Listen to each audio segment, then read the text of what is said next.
मेरा एज अभी 48 होने जा रहा है। 12 अक्टूबर को मेरा 48 ईयर्स हो जाएगा।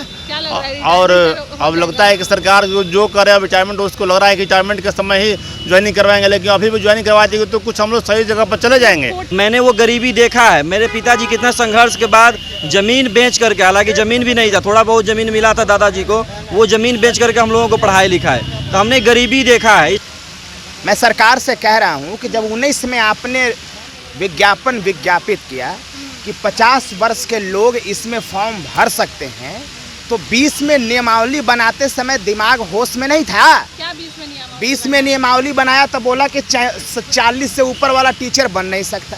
सचिवालय में बैठे हुए जो लोग होते हैं ना, पॉलिसी मेकर होते हैं, पॉलिसी मेकर होते हैं। वो पता नहीं रहता है वो इतना बेवकूफ़ जैसा कोई पॉलिसी बनाएगा। कुछ दिन पहले मधेपुरा में एक वीओ का, ब्लॉक एजुकेशन ऑफिसर का ऑडियो वायरल हुआ। बोला ना कि चाचा मौसा मौसी फूफा सबको हम नौकरी लगा देते हैं। एक तो भतीजा मेरा जेल से आया, उसको भी नौकरी लगा दिए। पैसा का काम सब हम करते हैं। पूरा ऑडियो वायरल हुआ, सुने थे मैडम? मधेपुरा वाला ब्लॉक एजुकेशन ऑफिसर, कोई एक्शन नहीं होता है उस मधेपुरा के ब्लॉक एजुकेशन ऑफिसर पर। उसको प्रमोशन करके सचिवालय में बैठाया गया है, अधिकारी बना करके। हाय रे ये सिस्टम, हाय रे दुनिया।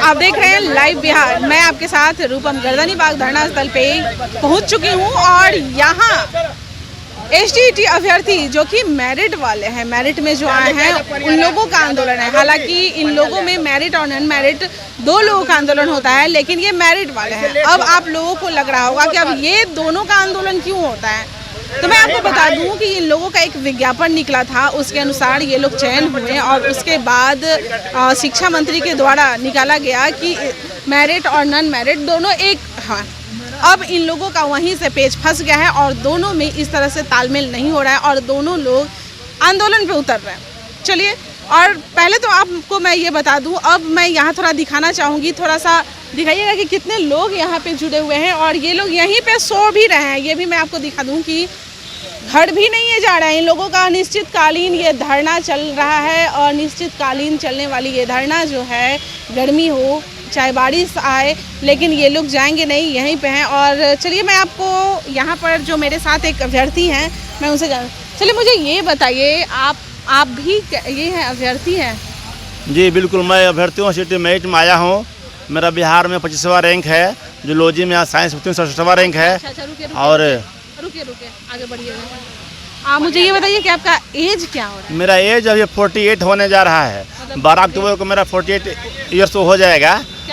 और अब लगता है कि सरकार जो करे अब रिटायरमेंट, उसको लग रहा है कि रिटायरमेंट के समय ही ज्वाइनिंग करवाएंगे, लेकिन अभी भी ज्वाइनिंग करवा देंगे तो कुछ हम लोग सही जगह पर चले जाएंगे। 48 आपका हो रहा है, कितने एज तक इसमें घुसने के लिए रहता है? अभी तो ये घुसने के लिए तो लास्ट चल रहा है, मैं घुसने के लिए लास्ट चल रहा है। अब सरकार कह देगी तो कि अब 48 तक लेंगे, चाहे 49 तक लेंगे, चाहे जो भी लेंगे, तो फिर हम लोग का ब्लॉक हो जाएगा। लेकिन सरकार कहती है कि 37 लेंगे जनरल का और 10 ईयर्स उसमें छूट मिला तो 47 हुआ, और उसके बाद ओबीसी को 3 साल लेंगे तो 48 और ये 51 हुआ, और उसके बाद एसटी को 55 हुआ। इतना साल तक लेती है। लेकिन अब मेरा जो है उम्र, मैं बीसी में आता हूँ, अगर आगे सरकार बहाल नहीं करती है, ये टाइम बढ़ाते चले जाएगी, तो मेरा जो एज होने वाला था उसमें से जो कैटेगरी वाइज, चाहे जो सरकार ने अलाउ किया था, कोर्ट से लड़ करके हम लिए थे, वो सब लैप्स हो जाएगा, तो फिर हम लोग का बहाली नहीं हो पाएगी। मेरा मेरिट धरा का धरा रह जाएगा। इसलिए मैं सरकार से मांग करना चाहता हूँ बड़े पैमाने पर कि कहीं न कहीं सरकार हम लोग के साथ में अन्याय न करे और अविलंब बहाली करे, ताकि हम लोग अपने जीवन में कुछ दिन तो नौकरी कम से कम कर लें। ये मेरा सरकार से मांग, इसलिए हम लोग धरना स्थल पर जमे हुए हैं और जमे रहेंगे। चलिए, थोड़ा सा आप लोग इधर आ जाइए। अच्छा, मुझे ये बताइए, पहले भी आप देखते होंगे कि पहले के लोग ये 48-50 साल के उम्र में पहुँचते पोता पोती पहुँच जाता था। अभी नौकरी के लिए लोग लड़ रहे हैं। यही तो दुर्भाग्य है हमारे बिहार का। जब युवा के पास एनर्जी होता है, उस एनर्जी का सरकार प्रयोग न करे, उस रिसोर्स का यूज नहीं करे, तो फिर हम बूढ़े हो जाएंगे तो क्या देंगे, मतलब अपने लोगों को या बिहार को हम क्या दे सकेंगे। सामने ही सर है, इनका एज 48 हो गया है। अगर ये 2-4 साल बाद इनकी बहाली होगी, उसके बाद 5 साल के बाद तो रिटायर हो जाएंगे। ये 5 सालों में बिहार के बच्चों को क्या दे सकेंगे? आप लोग का आगे आ जाएगा कि आप लोग का भी ऐसे ही उम्र खत्म हो जाएगा धरना देते? नहीं, तो हो ही रहा है ना। मैंने 2014-15 में मैंने बीएड किया है। मैं प्राइवेट स्कूल में हालांकि बीएड करने के बाद से पढ़ा रहा हूँ। मैंने कल भी आपको बताया था कि हमारा उद्देश्य अमीर घर के बच्चों को पढ़ाना नहीं है, क्योंकि मैं खुद गरीब घर से आता हूँ, तो मैंने वो गरीबी देखा है। मेरे पिताजी कितना संघर्ष के बाद ज़मीन बेच करके, हालांकि ज़मीन भी नहीं था, थोड़ा बहुत ज़मीन मिला था दादाजी को, वो ज़मीन बेच करके हम लोगों को पढ़ाई लिखाए। तो हमने गरीबी देखा है, इसलिए हम गरीब के बच्चों को पढ़ाना हमारा उद्देश्य है। कि जब हमारे पेरेंट्स ने, हमारी सरकार ने हमें इन्वेस्ट किया है, एजुकेशन दिया है, तो हम लोग चाहते हैं कि गरीब के बच्चों को शिक्षा दें। और गरीब के बच्चों को शिक्षा तो तब देंगे ना जब सरकारी स्कूलों में हम जाएंगे। प्राइवेट स्कूलों में पढ़ाने का हमारा कोई उद्देश्य नहीं है, हालांकि पढ़ा रहे हैं, लेकिन ये एक वेलफेयर कंट्री है। वेलफेयर कंट्री में वंचित और गरीबों के बच्चों को ही शिक्षा देना सरकार का उद्देश्य होता है। तो सरकार अपने मुहिम में हमको शामिल नहीं करेगी तो फिर सरकार का उद्देश्य भी कहीं ना कहीं पूरा नहीं हो पाएगा। बैठे हुए हैं जिनकी उम्र भी जा रही है, अब क्या लग रहा है रिटायरमेंट के बाद ही पॉसिबल है कि आप लोग का भी उम्र चला जाएगा आंदोलन करते करते? यही तो मेरा प्रश्न है, यही तो मेरा प्रश्न है।